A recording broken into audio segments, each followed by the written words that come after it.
portion of this video is sponsored by Boost Mobile. I've been using the Samsung Galaxy S25 Ultra as my primary phone for the last 2 weeks. And I know what you're thinking. Isn't it just like the last one? Sure, the hardware features aren't that different to before, but where Samsung has pushed ahead is in the software, specifically Galaxy AI. But are these AI features compelling and regularly useful enough to make the phone worth buying, especially if you own the last Ultra?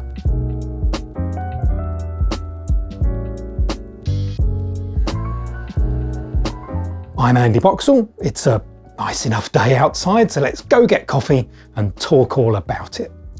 Okay, so calling it a nice day is perhaps an overstatement, but it's England, it's February, and I'll take what I can get. But it's still an opportunity to talk about the design of the Galaxy S25 Ultra.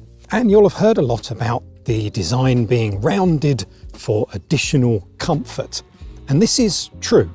These corners have been rounded and they are much more comfortable when you're holding the phone like this. It doesn't dig in like the Galaxy S24 Ultra did. However, what Samsung has done is flatten the sides. And these flat sides have got no taper at all between where the titanium frame meets the glass on the front and the rear. And this means the phone is sharp to grip like this. So while it does not dig in here, it does dig in here.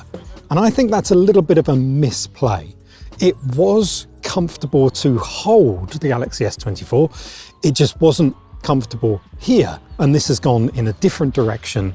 And ultimately, it's no better than before. What is better is the weight and the size. You can see that ultimately the two phones are fairly similar, but there's a millimetre or so shaved off of the side.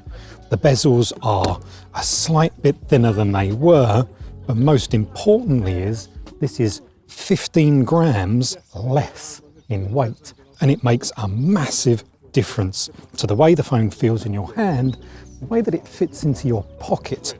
So while Samsung has reduced the weight and tweaked the size, there's still an S Pen stylus inside the phone. This is an Ultra phone after all, and it is kind of essential. However, it's removed the Bluetooth functionality, so no more using it as a remote shutter or using it to control your PowerPoint presentations.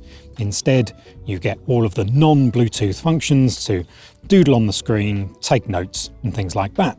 Samsung doesn't seem to think anybody used those features, hence removing it. However, I'm not sure how many people still use the S Pen full stop, and removing functionality is surely only going to make fewer people use it. But there we are. It's still in the phone should you require it, and it is now squeezed right up to the edge.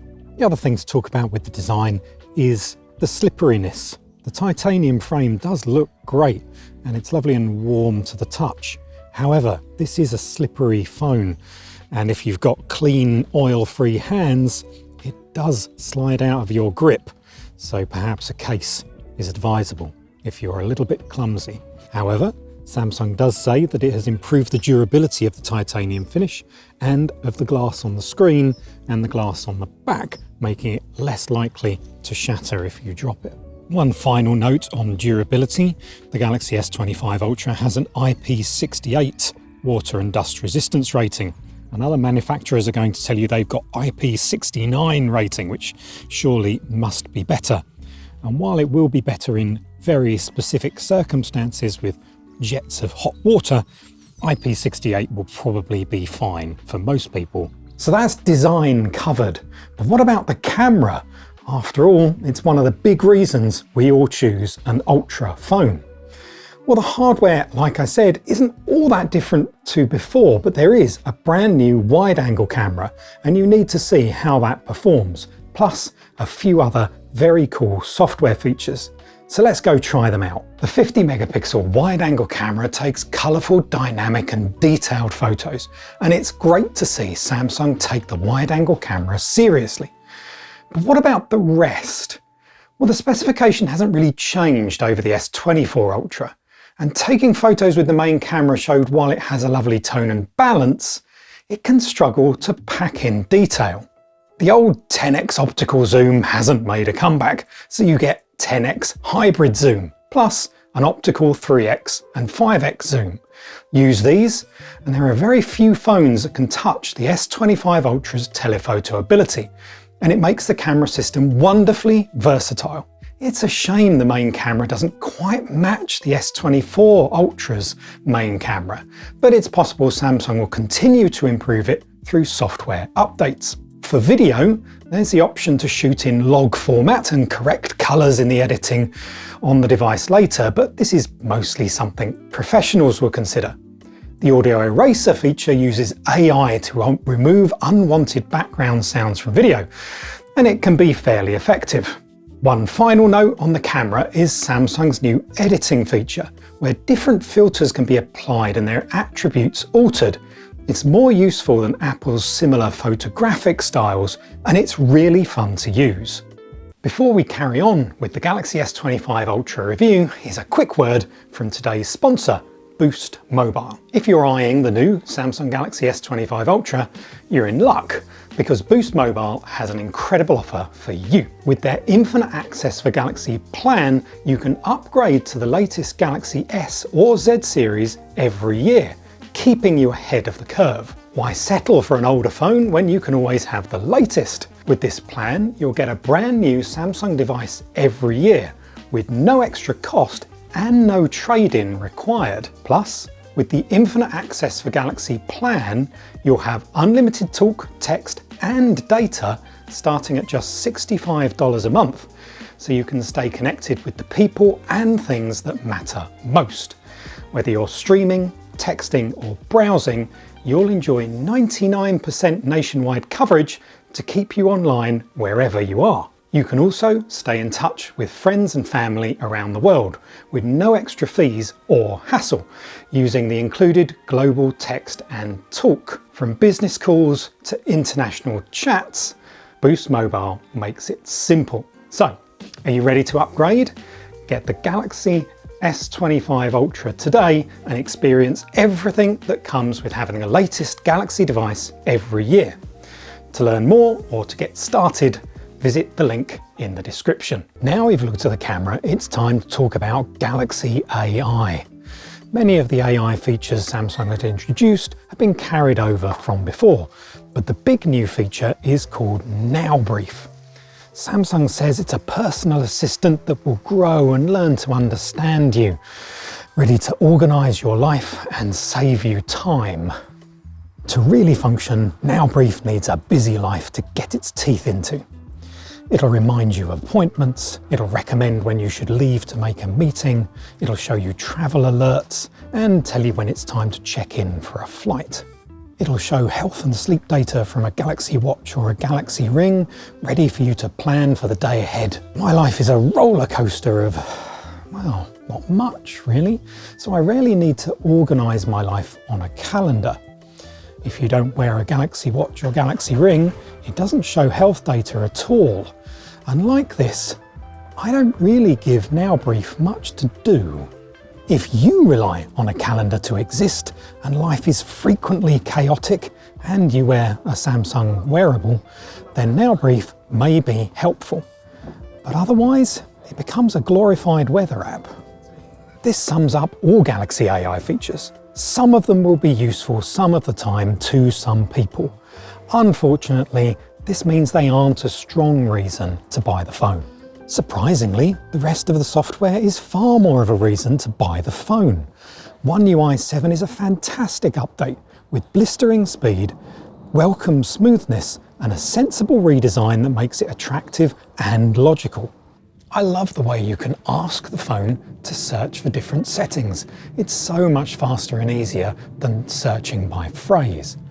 I also like the updates to Circle to Search, which now looks for phone numbers in videos and can find music playing in videos. These are quick to understand and easy to use.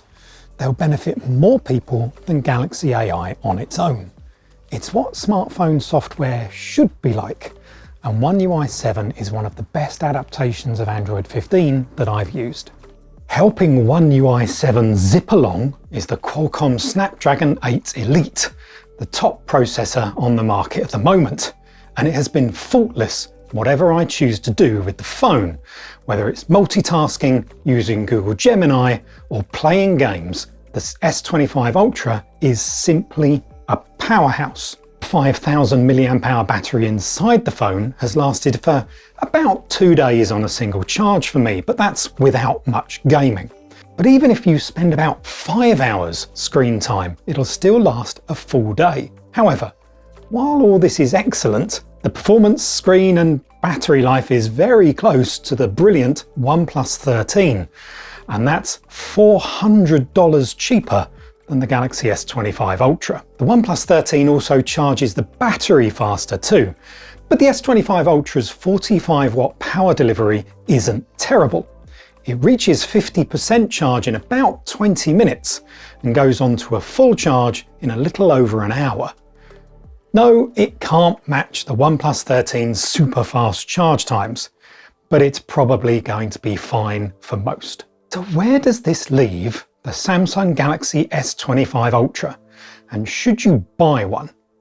Well, it's easily one of the most powerful phones you can get, and its performance, screen and battery life will impress and satisfy most people who buy one. It's also a phone that will last for years due to its durability, long software commitment and wealth of features. However, as an expensive device, all this isn't noteworthy, it's expected. And this is where the S25 Ultra falls down. It does what's required, but it doesn't quite nail the extras that make it worth so much money, or to be a strong recommendation over some tough competition. Samsung wants Galaxy AI to be the feature that pulls you in, but it isn't consistent, compelling or regularly enticing enough to do so. The Now Brief and some of Galaxy AI's features are interesting, but not everyone is going to find them regularly useful. There's also no built-in Qi 2 wireless charging, wired fast charging falls behind the OnePlus 13 speeds, and the S Pen is now less useful. While the camera, it's improved, but it has some odd issues I just wouldn't expect. Does this all mean you shouldn't buy it? No. It's still excellent, and you won't regret buying it. But there are several other phones that represent better value that do just as much and sometimes perform even better.